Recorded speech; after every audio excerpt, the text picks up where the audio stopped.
selamat pagi, selamat bertemu kembali. Tentunya kalian semua sehat-sehat ya. Kalian sudah pada mandi, sudah berada di sini untuk mengikuti ibadah sekolah minggu. Nah, sebelumnya mari kita berdoa terlebih dahulu. Kita ambil sikap yang baik untuk menghadap Tuhan.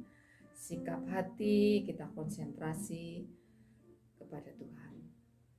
Ya Tuhan, terima kasih untuk pagi yang indah ini Tuhan. Kami boleh bersama-sama mengikuti kebaktian sekolah minggu bersama teman-teman.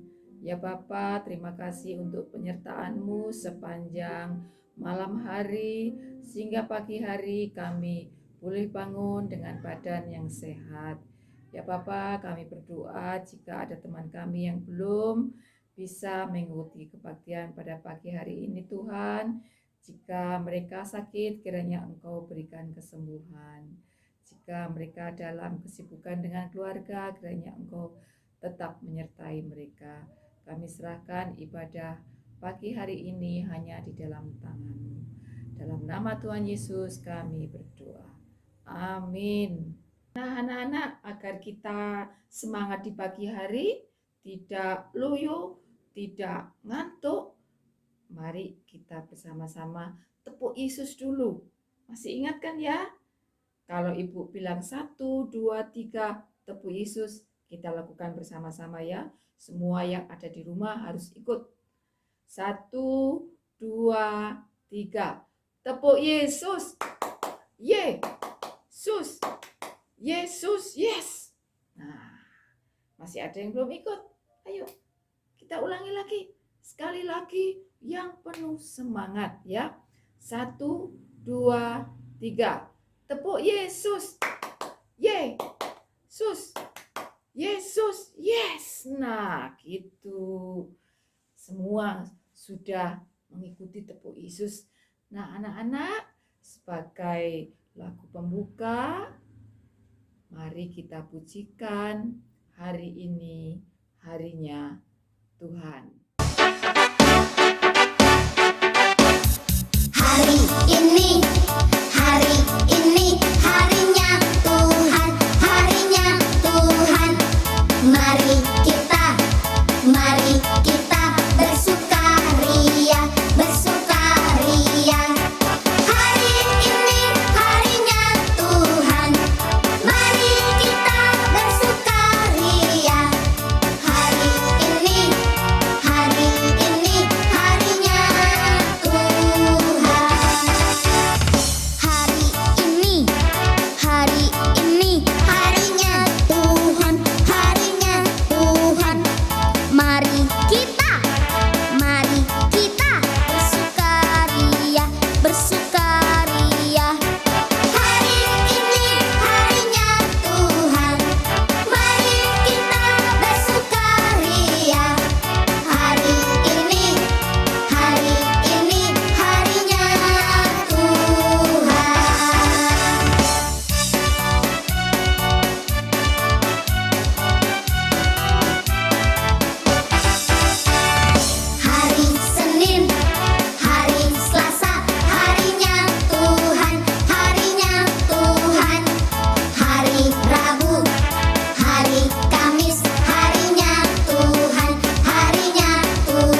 Pujian hari ini, harinya Tuhan. Bagaimana anak-anak? Ada sukacita enggak dalam hati kalian?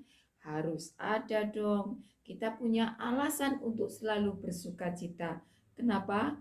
Karena hari ini Tuhan Yesus ada bersama dengan kita. Walaupun kita berbeda-beda tempat, di rumah masing-masing, tapi kita yakin dan percaya bahwa Yesus ada bersama kita, ada di dalam rumah kita. Mari kita pujikan Yesus di dalam rumahku. Yesus di dalam rumahku, senang-senanglah, senang-senanglah, senang-senanglah. Yesus di dalam rumahku, senang-senanglah, senang-senanglah. When Jesus in the family, happy, happy home, happy, happy home, happy, happy home. When Jesus in the family, happy, happy home, happy, happy home. Anak-anak yang dikasihi Tuhan, ternyata hari ini ada satu temanmu yang akan memberikan kesaksian pujian. Siapa sih dia? Yuk, kita lihat yuk. Kita dengarkan apa kesaksiannya.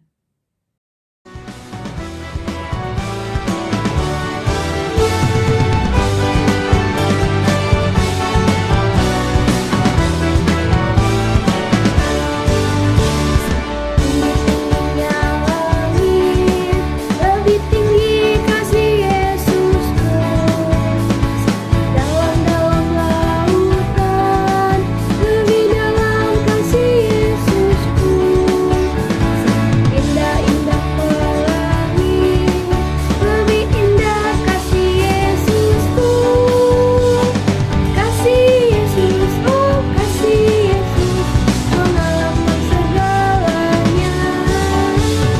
Kasih Yesus, oh kasih Yesus, mengalahkan segalanya. Tinggi-tingginya langit, lebih tinggi kasih Yesusku, dalam-dalam lautan, lebih dalam kasih Yesusku, indah-indah pelangi, lebih indah kasih Yesusku, kasih Yesus, oh kasih Yesus, mengalahkan segalanya. Kasih Yesus, oh kasih Yesus, mengalahkan segalanya. Nah, anak-anak yang dikasihi Tuhan, tiba saatnya bagi kita untuk mendengarkan firman Tuhan. Mari kita siapkan hati dan pikiran kita tujukan kepada firman yang akan ditaburkan oleh hambanya. Oleh karena itu, mari kita pujikan firman Tuhan ku dengar.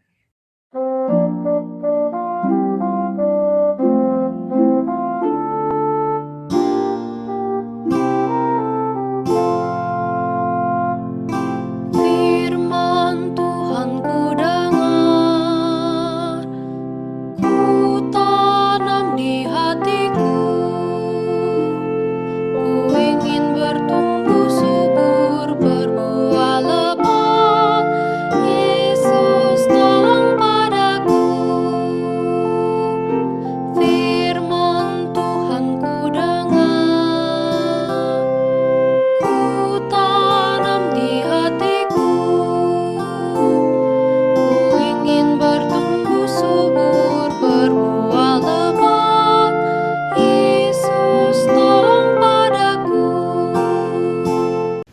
Ya, anak-anak, sebelum kamu mendengar firman Tuhan, kita akan berdoa terlebih dahulu ya. Siapkan hatimu untuk mendengarkan kebenaran firman Tuhan. Yuk, semua boleh saya minta ambil sikap berdoa. Lipat tangan dan tutup matanya. Tuhan Yesus yang baik, terima kasih Tuhan. Saat ini anak-anak sekolah minggu mau belajar kebenaran firman Tuhan. Tuhan Yesus, siapkan hati mereka untuk mendengar firman-Mu. Siapkan mata mereka, telinga mereka, sehingga mereka benar-benar mengerti firman Tuhan yang akan mereka dengarkan saat ini. Pimpin anak-anak oleh Roh Kudus-Mu Tolong mereka Tuhan, sehingga mereka bisa mengerti firman-Mu dan melakukan itu dalam kehidupan mereka sehari-hari. Berfirmanlah Tuhan Yesus, anak-anak sudah siap untuk mendengar firman Tuhan. Dalam nama Tuhan Yesus kami berdoa. Amin. Ya, anak-anak, kamu sudah siap mendengar firman Tuhan ya? Nah, sebelum mendengar firman Tuhan, Bu Lisa mau tes konsentrasi kamu dulu melalui permainan dadu ya. Perhatikan dadu ini, Bu Lisa akan putar dan sebutkan angka yang di hadapanmu. Ya, siap ya? 1, 2, 3. Ini berapa? Ini. Berapa? Berapa ini? Ini. Iya. Oke, cukup sampai di situ dulu ya. Anak-anak, Bu Lisa ingin tanya kepada anak-anak. Anak-anak pernah pergi misalnya ke kebun anggur, kebun apel, kebun teh, atau kebun buah-buahan yang lain. Kalau sampai ke sana, senang ya, apalagi kalau ada buahnya. Oh, kita senang, kita ingin petik. Ya. Dan kebun-kebun itu pasti ada yang punya, dan ada orang yang mengerjakannya, menjaganya, memeliharanya, menanamnya, sehingga bisa menghasilkan buah yang banyak. Nah, dalam buku Tuhan juga, suatu hari Tuhan Yesus pernah menceritakan satu perumpamaan. Apa itu perumpamaan? Perumpamaan itu sama dengan contoh atau gambaran kepada orang-orang banyak waktu itu, yaitu Tuhan Yesus memberikan perumpamaan tentang penggarap-penggarap kebun anggur. Apa sih artinya perumpamaan penggarap-penggarap kebun anggur itu? Apa maksudnya? Nah, itulah yang akan kamu belajar melalui firman Tuhan hari ini, yaitu dari kitab Matius pasal 21 ayat 33 sampai 44. Nah, silakan menyaksikannya atau mendengarkannya melalui video firman Tuhan berikut ini. Yuk kita buka Alkitabnya dari Injil Matius pasal yang ke-21 ayat 33 sampai 42. Bacaan Injil kita hari ini adalah tentang perumpamaan penggarap-penggarap kebun anggur. Mari kita dengarkan kisahnya. Dengarkanlah suatu perumpamaan yang lain. Adalah seorang tuan tanah membuka kebun anggur dan menanam pagar sekelilingnya. Ia menggali lubang tempat memeras anggur dan mendirikan menara jaga di dalam kebun itu. Kemudian ia menyewakan kebun itu kepada penggarap-penggarap, lalu berangkat ke negeri lain. Ketika hampir tiba musim petik, ia menyuruh hamba-hambanya kepada penggarap-penggarap itu untuk menerima hasil yang menjadi bagiannya. Tetapi penggarap-penggarap itu menangkap hamba-hambanya itu, mereka memukul yang seorang, membunuh yang lain, dan melempari yang lain pula dengan batu. Kemudian tuan itu menyuruh pula hamba-hamba yang lain, lebih banyak daripada yang semula. Tetapi mereka pun diperlakukan sama seperti kawan-kawan mereka. Akhirnya ia menyuruh anaknya kepada mereka, katanya, "Anakku akan mereka segani."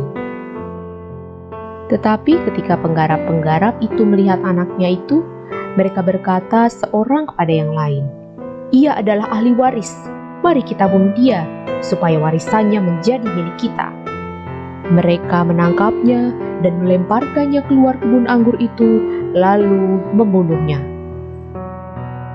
Maka apabila tuan kebun anggur itu datang, apakah yang akan dilakukannya dengan penggarap-penggarap itu? Kata mereka kepadanya, ia akan membinasakan orang-orang jahat itu, dan kebun anggurnya akan disewakan kepada penggarap-penggarap lain yang akan menyerahkan hasilnya kepadanya pada waktunya. Kata Yesus kepada mereka, "Belum pernahkah kamu baca dalam kitab suci, batu yang dibuang oleh tukang-tukang bangunan telah menjadi batu penjuru. Hal itu terjadi dari pihak Tuhan, suatu perbuatan ajaib di mata kita." Sebab itu aku berkata kepadamu, bahwa kerajaan Allah akan diambil daripadamu dan akan diberikan kepada suatu bangsa yang akan menghasilkan buah kerajaan itu. Kakak mau jelaskan sedikit ya tentang bacaan kita hari ini. Kisah ini ada beberapa simbol tokoh, karena kisah ini merupakan perumpamaan. Yang pertama, tuan tanah pemilik kebun anggur menyimbolkan Allah. Kedua, para penggarap kebun menyimbolkan umat Israel. Dalam konteks saat ini, dapat juga menyimbolkan orang-orang yang menolak kebenaran firman dan yang berlakunya tidak terpuji di hadapan Tuhan. Ketiga, hamba dari pemilik kebun anggur menyimbolkan hamba-hamba Allah yang dikirimkan untuk datang ke dunia memberitakan firman kebenaran seperti para nabi, imam, dan raja-raja dalam perjanjian lama dan para rasul serta murid Kristus pada masa perjanjian baru. Dan terakhir, anak dari pemilik kebun anggur yang menyimbolkan Tuhan Yesus yang turun ke dunia untuk menyatakan Allah namun dibunuh dengan cara disalibkan oleh mereka. Nah, anak-anak, melalui firman Tuhan hari ini, kamu diingatkan untuk apa? Satu, yaitu kalau menolak Tuhan Yesus sebagai anak Allah, membuat kita kehilangan kerajaan Allah. Atau kalau kita menolak Tuhan Yesus, kita tidak bisa ke surga. Yang kedua, harus mengakui Tuhan Yesus sebagai anak Allah yang sudah datang di dalam dunia ini karena kasih-Nya bagi kamu dan saya. Dia mati di atas kayu salib mencurahkan darah kudusnya untuk mengampuni dosa-dosa kita. Dia dikuburkan, tapi karena Dia Allah, pada hari yang ketiga Dia hidup, Dia bangkit, dan saat ini ada di surga menyediakan tempat bagi yang mengasihi Dia. Yang ketiga, percayalah dengan sungguh-sungguh kepada Tuhan Yesus sebagai Tuhan dan Juru Selamat hidup kamu satu-satunya. Seperti Kisah Rasul 16 ayat 31a berkata, percayalah kepada Tuhan Yesus Kristus, maka engkau akan selamat. Anak-anak, tetaplah percaya Tuhan Yesus. Amin. Anak-anak, siapa yang kamu paling percaya saat ini? Apakah itu papa mama, teman-teman, guru di sekolah minggu, atau ada orang lain? Nah, gimana kalau suatu saat mereka berjanji kepada kamu? Mereka lupa dengan janji itu. Apa yang terjadi? Tentu kecewa dan sedih. Tetapi ada seseorang yang kalau kita percaya kepadanya, dia tidak akan pernah membuat kita sedih. Siapakah itu? Yuk kita akan melihatnya hari ini melalui ayat hafalan kita. Yaitu dari Yohanes 3 ayat 18a. Boleh saya bacakan dulu dari alamat? Isi kembali ke alamat ya, diperhatikan. Yohanes 3 ayat 18a. Barang siapa percaya kepadanya, ia tidak akan dihukum. Yohanes 3 ayat 18a. Yuk kita baca bersama-sama ya. 1, 2, 3. Yohanes 3 ayat 18a. Barang siapa percaya kepadanya, ia tidak akan dihukum. Yohanes 3 ayat 18a. Apa artinya ayat ini anak-anak? Barang siapa, yaitu siapa saja. Kamu dan saya dan semua orang. Nya, yaitu Tuhan Yesus. Ia, kamu dan saya. Jadi barang siapa atau siapa saja yang percaya kepada Tuhan Yesus, maka kita tidak akan dihukum lagi, tetapi memperoleh hidup yang kekal, yaitu tinggal bersama dengan Tuhan Yesus di surga. Ya, nah sekarang kita akan hafal bersama. Kamu ganti ya, nya diganti dengan Tuhan Yesus. Ya, 1, 2, 3. Yohanes 3 ayat 18a. Barang siapa percaya kepada Tuhan Yesus, ia tidak akan dihukum. Yohanes 3 ayat 18a. Nah, sekarang kita bermain melalui ayat hafalan ini ya. Boleh saya minta yang mengenakan baju merah, putih dan hijau itu yang menghafalnya. 1, 2, 3. Yohanes 3 ayat 18a. Barang siapa percaya kepada Tuhan Yesus, ia tidak akan dihukum. Yohanes 3 ayat 18a. Nah, sekarang yang berbaju hitam, kuning, abu-abu. 1, 2, 3. Yohanes 3 ayat 18a. Barang siapa percaya kepada Tuhan Yesus, ia tidak akan dihukum. Yohanes 3 ayat 18a. Ya, anak-anak silakan dihafal dan diingat-ingat di rumah ya. Tuhan berkati. Amin. Anak-anak, kamu sudah selesai ibadah hari ini dan tetap semangat dan sukacita ya. Kita akan tutup ibadah kita akan berdoa. Yuk semua lipat tangan, tutup matanya. Tuhan Yesus, terima kasih hari ini anak-anak sudah belajar firman Tuhan. Mereka sudah ibadah Tuhan. Mereka sudah memuji Tuhan, mereka sudah berdoa ya Tuhan. Maka berkati firman Tuhan yang sudah didengar oleh anak-anak kami di sekolah minggu. Sehingga mereka sungguh-sungguh menjadi anak-anak yang percaya kepada Tuhan Yesus Kristus. Mereka sungguh-sungguh bersyukur akan kasih Tuhan yang besar dalam kehidupan mereka. Dan mereka sungguh-sungguh mengaku bahwa Tuhan Yesus adalah Allah yang penuh kasih, yang sudah datang ke dalam dunia ini. Ya Tuhan, berkati anak-anak untuk mereka belajar, tambah-tambahkan hikmat, kecerdasan, kepintaran, kepandaian kepada anak-anak, sehingga mereka menjadi anak-anak yang menyenangkan hati Tuhan seumur hidup mereka. Kami berdoa juga untuk seluruh guru pengurus sekolah minggu. Tuhan memberkati, memberikan semangat, memberikan sukacita untuk mengajarkan firman Tuhan kepada anak-anak dengan benar. Berkati juga papa mama, opa oma, kakak adik, anak-anak sekolah minggu, sehingga mereka juga benar-benar terus mendorong anak-anak untuk terus cinta Tuhan Yesus seumur hidup mereka. Kami berdoa Tuhan untuk gereja kami, gereja Elias Malang, untuk seluruh hamba-hamba Tuhan kami, majelis kami, seluruh jemaat, anak-anak, pemuda, remaja, jemaat dewasa. Tuhan memberkati, Tuhan memimpin kami dengan kasih Tuhan di sepanjang minggu yang baru ini. Tuhan menuntun kami, Tuhan Yesus berjalan bersama kami, Tuhan Yesus memimpin kehidupan kami, dan Roh Kudus Tuhan yang terus menolong dan menuntun kami. Terima kasih Tuhan, dalam nama Tuhan Yesus kami berdoa. Amin. Anak-anak, sekarang kita masuk di dalam doa berkat. Kita telah mendengar firman Tuhan dan saat ini kita akan menerima berkat daripada Tuhan juga. Sekarang tutup mata, Paswar akan doakan kita semua. Mari kita berdoa.